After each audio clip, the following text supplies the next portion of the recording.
Queridas e queridos membros da comunidade Paz e Bem, estamos aqui reunidos hoje, nesta terça-feira, dia 1º de setembro de 2025, para mais um programa Paisagens de número 110. Escolhi como tema nesse lindo mês de setembro, que é o mês que vai dar início à primavera, um tema curioso que eu intitulei Um Quadro de Envelhecimento. Na verdade, queria comentar com vocês hoje um livro que eu acabei de ler do escritor e jornalista carioca José Castelo, nascido em 1951, autor de livros singulares como O Inventário das Sombras, A Literatura na Poltrona, Vinícius de Moraes, O Poeta da Paixão. Ele é também colunista de jornais literários, como Rascunho e Suplemento Pernambuco. Trata-se deste livro, Devastação, publicado pela editora Arquipélago de Porto Alegre, agora em 2025. Ele tem um subtítulo, Um Drama Cósmico. Devastação, um drama cósmico.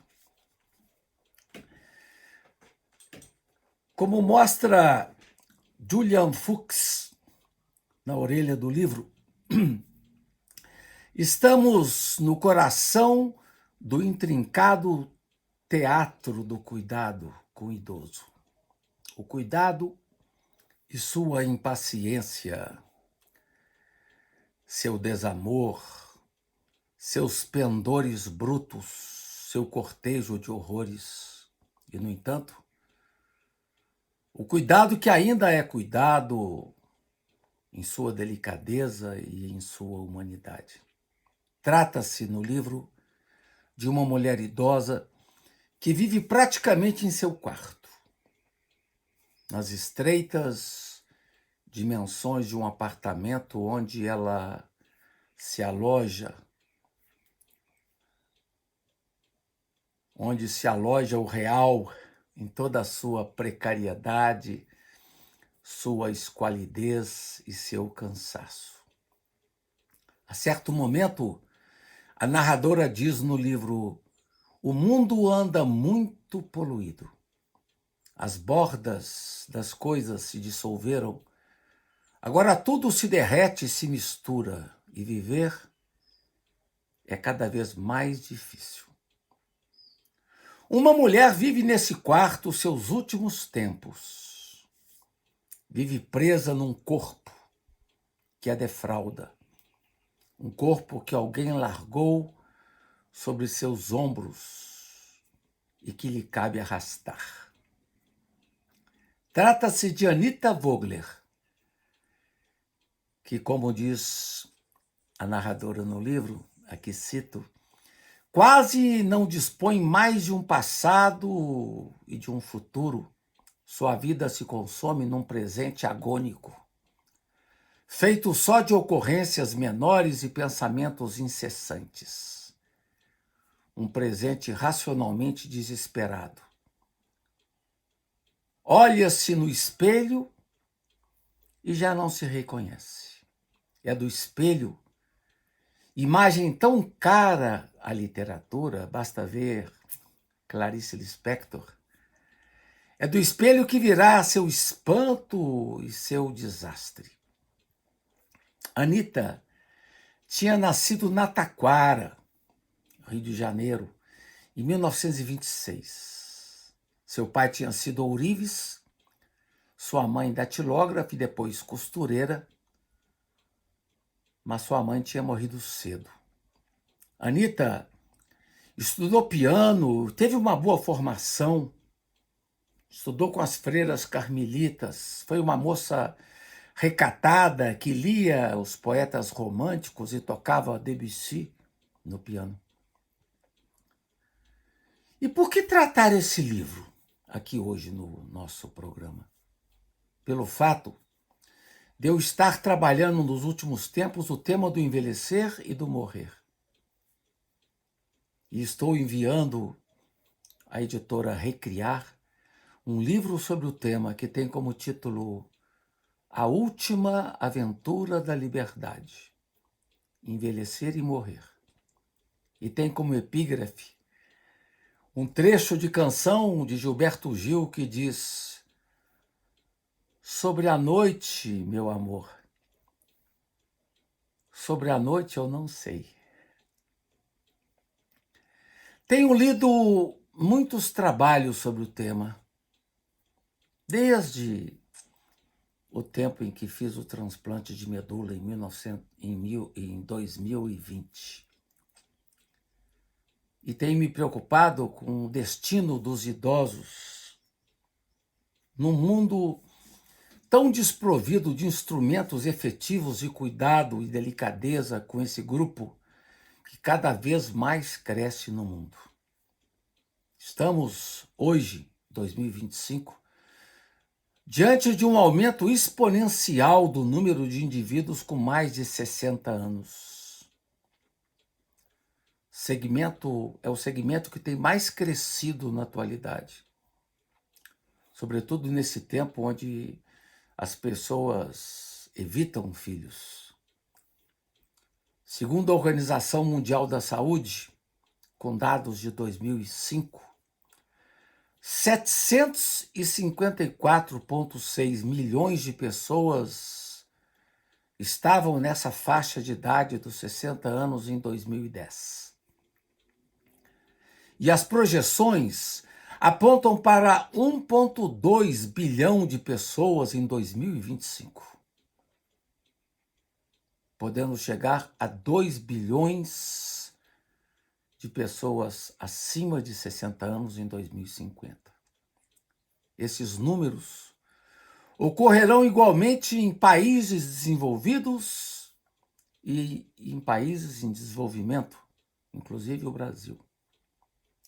Com o advento da tecnologia médica, as trajetórias de morte foram modificadas com o prolongamento da vida.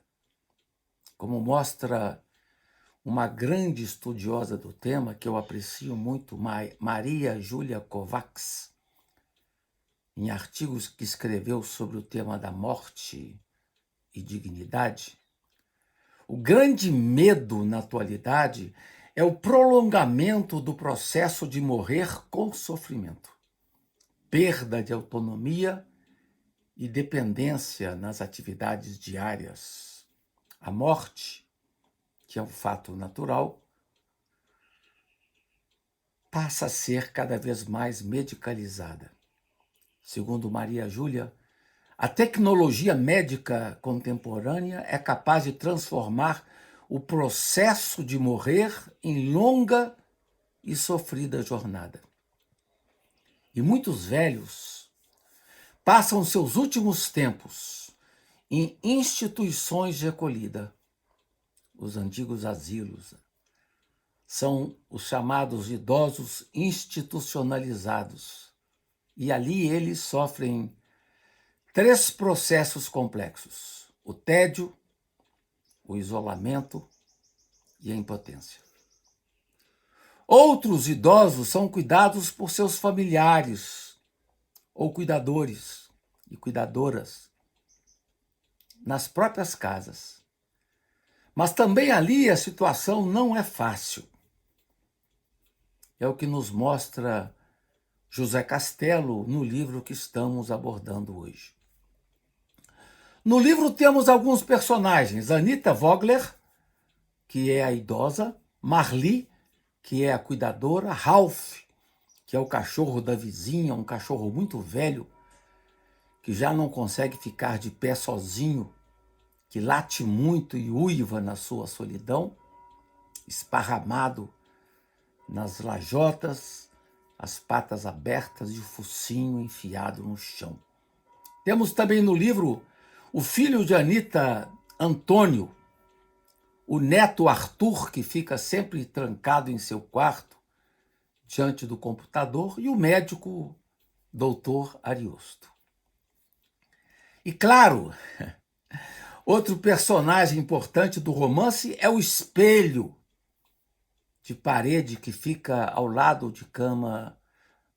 da cama de Anita, que segundo ela, que é a narradora do livro, está preso numa moldura dourada que lembra as bordas do caixão. Na visão de Anita, a cuidadora Marli, como sempre, a ignora. Diz que não adianta chamá-la ou gritar por ela, porque ela finge que não ouve. A cuidadora limita-se às funções indicadas pelo filho de Anita, Antônio. Eu vou ler, de vez em quando, alguns trechos para vocês. Vou ler aqui o trecho que está na página 8. Vamos com isso, ordeno, enquanto Marli, a cuidadora, me transporta da poltrona para a cadeira de rodas. É uma mulher alta, forte, não sei de onde tirou tanta energia, me carrega com facilidade.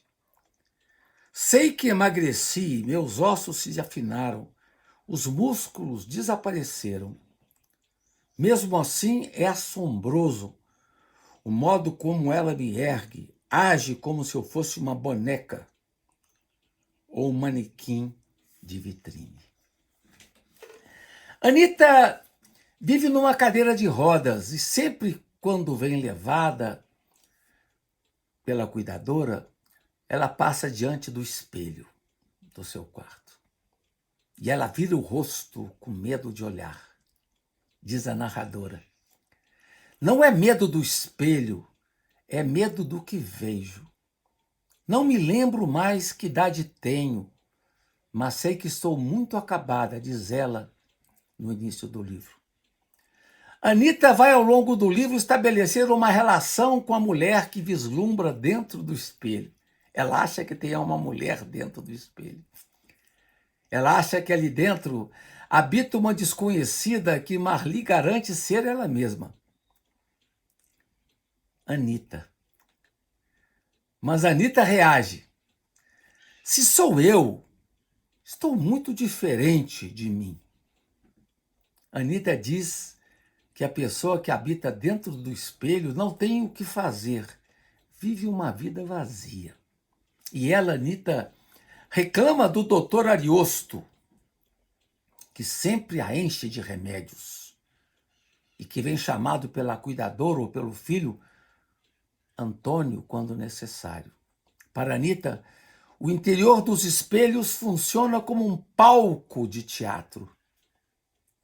Prisioneiras, as pessoas se limitam a seguir instruções e a recitar falas que não lhe pertencem.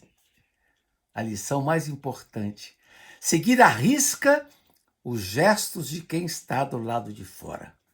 Assim como o espelho segue de forma absoluta o que cada um faz diante dele, a própria vida de Anita tem sido isso, né? Tem sido responder às instruções que lhe são dadas na vida. Anita vive engendrada numa cadeira de rodas barata, que o filho preferiu alugar do que comprar. Uma cadeira que não consegue fazer os movimentos de forma mais adequada em razão da sua precariedade. E ela diz: os filhos são todos iguais, só pensam em si. Nós velhos somos trastes que eles carregam, castigos. Anita reclama inclusive dos cuidados corporais.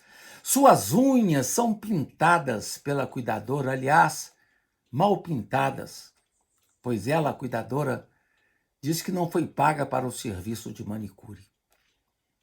A cuidadora fala com o filho de Anita, Antônio, como se Anita não estivesse ouvindo o que ocorre no colóquio entre os dois.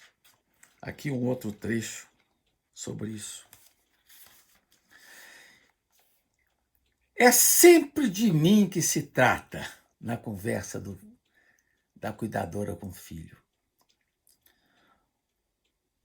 Fala de mim como se eu não estivesse aqui, bem a seu lado. Como se eu estivesse longe, muito longe de meu quarto e fosse incapaz de escutá-la. Fazem isso sempre com os velhos. Somos anulados. Viramos uma terceira pessoa muito distante que talvez viva em algum mundo paralelo. Não importa se estou fora ou dentro do espelho, importa que estou presente. Velhos não são objetos. Não sou uma cadeira ou um aspirador de pó. O pior não é que nos tratem como crianças. Nos tratam como seres.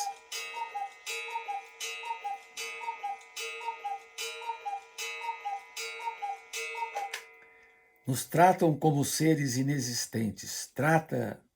Talvez cadáveres que apenas insistem em viver. Fantoches, manequins, embalagens vazias. O filho, Antônio, não vive mais com a mãe. Ele é advogado e, segundo Anita, se amigou com uma mulher, mas ainda preserva seu quarto na casa da mãe, com suas coisas. A relação entre mãe e filho é restrita ao normal. Às vezes, o filho perde a paciência e quase chega a dizer que ela, a mãe, está demente. Nas conversas entre o filho Antônio e o doutor Ariosto, em torno ao sofrimento da mãe, essas conversas sempre terminam no mesmo lugar, ou seja, numa proposta de internação. E aqui eu vou falar sobre o doutor Ariosto, uma citação interessante do livro. O doutor coloca outro comprimido na minha boca. É sempre assim. Sempre que ele me visita, o doutor Ariosto vem cheio de promessas. Vem com a mesma conversa mole, vem com suas teses fantasiosas, mas no fim só me entope de remédios.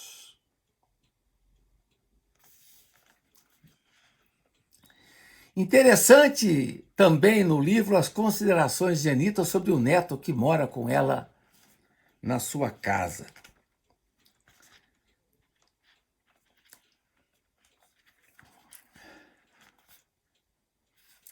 Ela diz aqui, a narradora: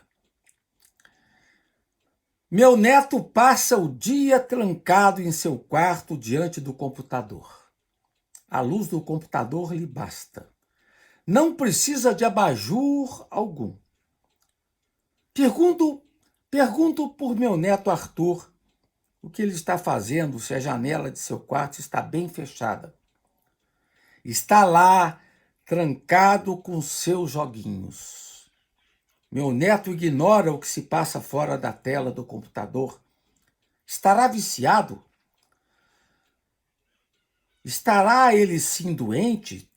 Também para Arthur, a realidade não existe. Ou é só uma simulação de seus jogos eletrônicos? Talvez, como sua pobre avó, ele também duvida da própria existência. Meu querido Arthur, um menino tolo que tem um pai tolo. Mas pelo menos é um garoto bondoso.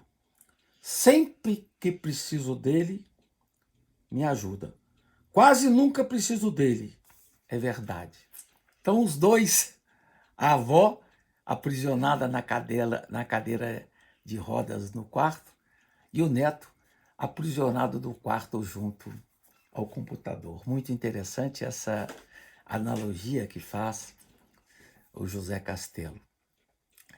Assim como Anita lamenta a situação do neto aprisionado no quarto, ela lamenta também a situação do cão, Ralph, outro personagem do livro, Um cão largado pela vizinha Astride no chão de sua área de serviço e que fica ali sem se poder mexer diante da idade e do peso, latindo muito, uivando. Isso incomoda Anita.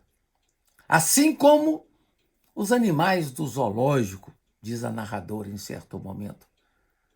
Diz ela, pensam nas feras presas em suas jaulas e sinto um calafrio. Por que sente um calafrio? Porque ela também sente-se aprisionada numa cela. Sobre os desdobramentos finais do livro, aconselho a vocês fazerem a própria leitura. É uma cena singular, né? Bem interessante que acontece ali no livro. Então era mais um aperitivo para vocês se entusiasmarem, se animarem para ler esse livro precioso, né? Do José Castelo, que acaba de sair agora publicado. Agradeço a todas e todos que estão me ouvindo ou que vão me ouvir, em especial ao Felipe Albani, que cuida da parte técnica. Desejo a todos uma linda semana, celebrando essa entrada de setembro, mês tão precioso, depois de 2 meses tão longos como julho e agosto. Setembro é o mês que carrega consigo a possibilidade da alegria, que é a primavera. Um grande abraço a todos, paz e bem.